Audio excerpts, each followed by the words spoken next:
सरस्वतीं व्यासं ततो जयमुदीरयेत्। मूकं करोति वाचालं पङ्गुं लङ्घयते गिरिं यत्कृपातमहं वन्दे परमानन्दमाधवम्।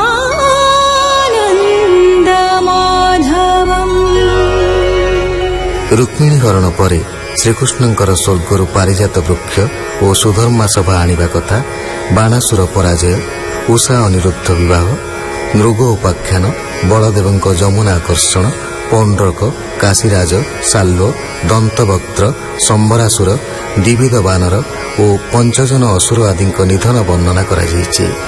ଏହାପରେ ଏକାଦଶ ସ୍କନ୍ଧରେ ଅଛି ଯଦୁକୁଳ ପ୍ରତି ବ୍ରହ୍ମଶାପ, ନିମି ନବଯୋଗୀନ୍ଦ୍ର ସମ୍ବାଦ, କୃଷ୍ଣ ଉଦ୍ଧବ ସମ୍ବାଦ।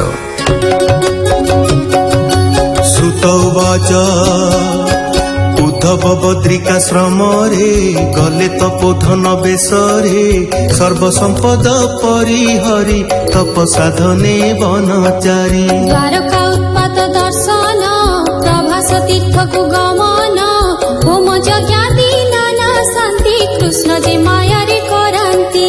ବାରୁଣୀ ମଧ୍ୟ କଲେ ପାନ ଯାଦବେ ହୋଇ ହତ ଜ୍ଞାନ, ଏରକା ବନେ ଯୁଦ୍ଧ କଲେ ସର୍ବେ ସଂହାର ତହିଁ ହେଲେ। ପ୍ରଦ୍ୟୁମ୍ନ ଶିର ଚକ୍ରେ ଛେଦ ଦେଖି ବଳରାମ ବିଷାଦ, ତକ୍ଷଣେ ସର୍ପ ରୂପ ଧରି ବୈକୁଣ୍ଠ ସ୍ଥାନେ ବିଜେ କରି। ମାଘ ଯେ ଅମାବାସ୍ୟା ଦିନ ଅଶ୍ୱତ୍ଥ ମୂଳେ ଭଗବାନ, ଯାରା ଶବର ଉପଗତ ପଦ୍ମପାଦରେ ସରାଘାତ।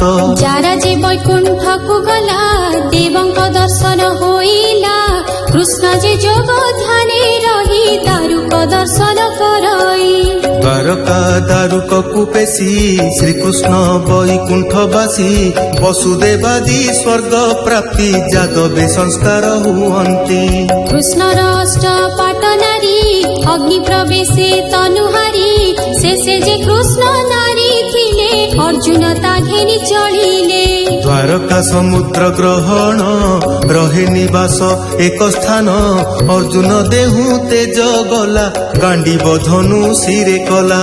କୃଷ୍ଣ ପତ୍ନୀଙ୍କ ଅନ୍ତର୍ଧାନ ପାଷାଣ ରୂପ ସେ ଧାରଣ, ମଥୁରା ପୁରୀ ସେ ରାଜନ ବଜ୍ର ଅନିରୁଦ୍ଧ ନନ୍ଦନ। ହସ୍ତିନା ନଗରେ ନୃପତି ପରୀକ୍ଷା ଅର୍ଜୁନର ନାତି, ପାଣ୍ଡବଙ୍କ ମହାପ୍ରସ୍ଥାନ ହିମାଳୟ ସ୍ୱର୍ଗାରୋହଣ। ଏକାଦଶ ସ୍କନ୍ଧ ଚରିତ 32 ଅଧ୍ୟାୟ ସମାପତ, ଦ୍ୱାଦଶ ସ୍କନ୍ଧର ଚରିତ ଭବିଷ୍ୟ ବର୍ତ୍ତମାନ ଭୂତ। ସୁତ କହନ୍ତି ବିଦ୍ୟମାନ ସୌନକ ଶୁଣ ସାବଧାନ, ଏ କଳି ଯୁଗର ପ୍ରବେଶ ବର୍ତ୍ତମାନ ରାଜାଙ୍କ ବଂଶ। ଭବିଷ୍ୟ ରାଜ ବଂଶ ଭୋଗ ଏଥି ନିର୍ଣ୍ଣୟ ଯେତେ ଯୋଗ, ଯୁଗ ଲକ୍ଷଣ ଯିବା ବୃତ୍ତି କଳି ଯୁଗର ଧର୍ମ ଗତି। ଏ ଚାରି ବର୍ଣ୍ଣାଶ୍ରମ ମାନ ଧର୍ମ ଧର୍ମେ ଯେବା ଜ୍ଞାନ, ପ୍ରାଣୀ ମାନଙ୍କର ବିନାଶ ସୃଷ୍ଟି ସର୍ଜନାର ଯେ ଶେଷ। ନିତ୍ୟ ନୈମିତ୍ତିକ ଯେ ଦୁଇ ପ୍ରାକୃତ ଆତ୍ୟନ୍ତିକ ହୋଇ, ଏ ଚାରି ପ୍ରଳୟ ବର୍ଣ୍ଣନ କହିଛୁ ତୁମ୍ଭର ଆଗେଡ଼। କୃତ ପ୍ରାକୃତ ସ୍ୱର୍ଗ ବେନି ବୈକୃତ ସ୍ୱର୍ଗ ଘେନି ତିନି, ଏ ତିନି ଉତ୍ପତ୍ତି ବର୍ଣ୍ଣନ ତହୁଁ ଯେ ସୃଷ୍ଟିର ସର୍ଜନ।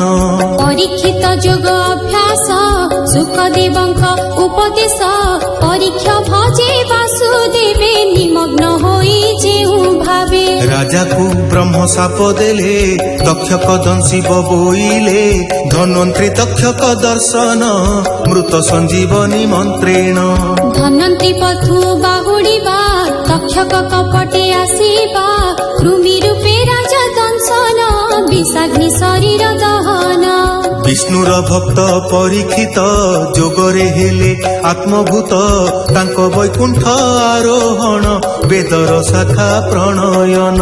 ମାରକଣ୍ଡ ଋଷି ଚରିତ ମାୟା ପ୍ରଳୟେ ଗର୍ଭଗତ, ମାର୍କଣ୍ଡେୟଙ୍କୁ ଅନୁଗ୍ରହ ଶପଥ କଳ୍ପ ରକ୍ଷା ଦେହ ମାୟା ପ୍ରଳୟ ଅନ୍ତର୍ଧାନ ହର ପାର୍ବତୀଙ୍କ ଦର୍ଶନ ମହାପୁରୁଷଙ୍କ ନିର୍ଣ୍ଣୟ ଯେ ପ୍ରଭୁ ସର୍ବ ତେଜୋମୟ ଶଙ୍ଖ ଚକ୍ର ଆଦି ଆୟୁଧ ଅଙ୍ଗ ଆଭରଣ ପାର୍ଷଦ ଯିବା ତାହାଙ୍କ ତତ୍ଵ ଜ୍ଞାନ ଆବର ଜ୍ୟୋତି ଜ୍ୟୋତ୍ସ୍ନାମାନ ଏ ସର୍ବ କହିଲୁ ତୁମ୍ଭରେ ଯେ ଭାବେ ବୁଝିଲ ଆମ୍ଭରେ ସୂର୍ଯ୍ୟ ଜଗତ ଆତ୍ମାମୟ ଦ୍ୱାଦଶ ଆଦିତ୍ୟ ନିର୍ଣ୍ଣୟ ରଥମଣ୍ଡଳର ବିଚାର ଯକ୍ଷ ଗନ୍ଧର୍ବ ବିଦ୍ୟାଧର ଅପ୍ସରା ରକ୍ଷ ଋଷି ନାଗ ଏ ଆଦି ଶପଥ ନିଯୋଗ 12 ମାସର ଯେ ନିର୍ଣ୍ଣୟ ସର୍ବ ଶୁଣିଲ ମହାଶୟ ଚନ୍ଦ୍ରର କ୍ଷୟ ବୃଦ୍ଧି ପୁଣ ଦେବେ କରନ୍ତି ସୁଧାଦାନ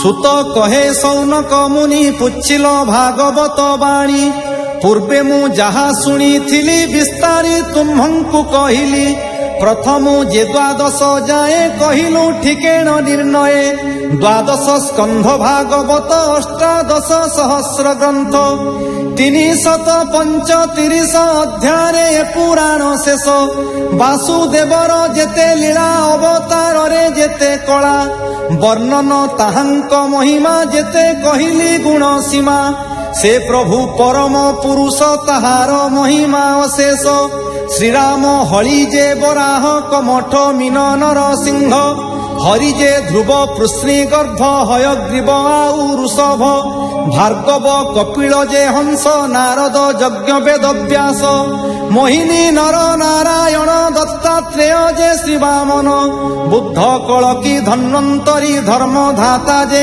ଆଦି କରି କୁମାର ପୃଥୁ ମନ୍ୱନ୍ତର କୃଷ୍ଣ କୌଶିକ ଅବତାର 32 ଅବତାର ହୋଇ ଦୁଷ୍ଟ ନାଶୀ ଉଶ୍ୱାସୀ ମହି ତାହାର ନାମ ଉଚ୍ଚାରିଲେ ମନରେ ତାରୂପ ଚିନ୍ତିଲେ ଶୁଣି ଶୁଣାଇ ଯେବା ଗାଏ ସମନ ଭୁବନେ ନ ଯାଏ ପ୍ରାଣୀ କ୍ଷୁଧା ତୃଷାର୍ତ ହୋଇ ନାନା ତାପରେ ବ୍ୟଥା ପାଇ ଚାଲନ୍ତେ ପଥ ହୁଡ଼ି ପଡ଼େ ପାଷାଣେ ଅବା କଣ୍ଟା ବାଡ଼େ ହେଳା ବା ଶ୍ରଦ୍ଧାରେ ଶୁଣଇ ସଂସାର ସାଗରୁ ତରଇ ତା ନାମ ଦୃଢ଼େ ଯେ ଭଜନ୍ତି ତା ହୃଦେ ବାସୁଦେବ ସ୍ଥିତି ଅଜ୍ଞାନ ଅନ୍ଧକାର ଦୂର ନିର୍ମଳ ହୁଅଇ ଶରୀର ଅନ୍ଧକାରକୁ ସୂର୍ଯ୍ୟ ନାଶେ ମେଘ ଜେହ୍ନେ ପବନ ତ୍ରାସେ ବାସୁଦେବର କଥା ଛାଡ଼ି ଆନ କଥାରେ ଚିତ୍ତ ବଢି ସକଳ ବ୍ୟର୍ଥ ତାର ହଏ କୁହୁକ ବିଦ୍ୟା ଖେଳ ପ୍ରାୟେ ସେ କୃଷ୍ଣ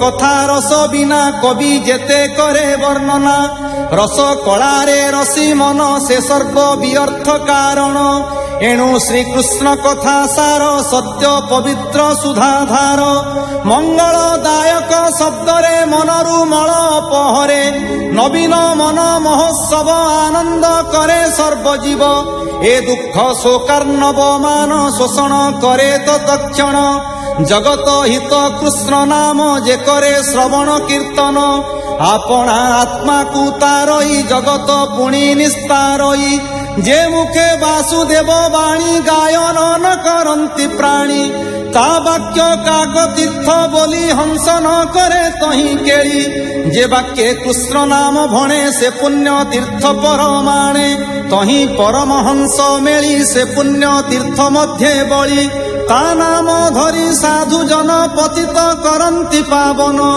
ଜଗତ ପାପ ବିନାଶଇ ଶ୍ଲୋକେ ଶ୍ଲୋକେ ପାପ ହରଇ ଏ ଭାଗବତ ଯେ ପଢ଼ନ୍ତି ତତ୍ତ୍ୱ ଜାଣି ବିଷ୍ଣୁ ଭଜନ୍ତି।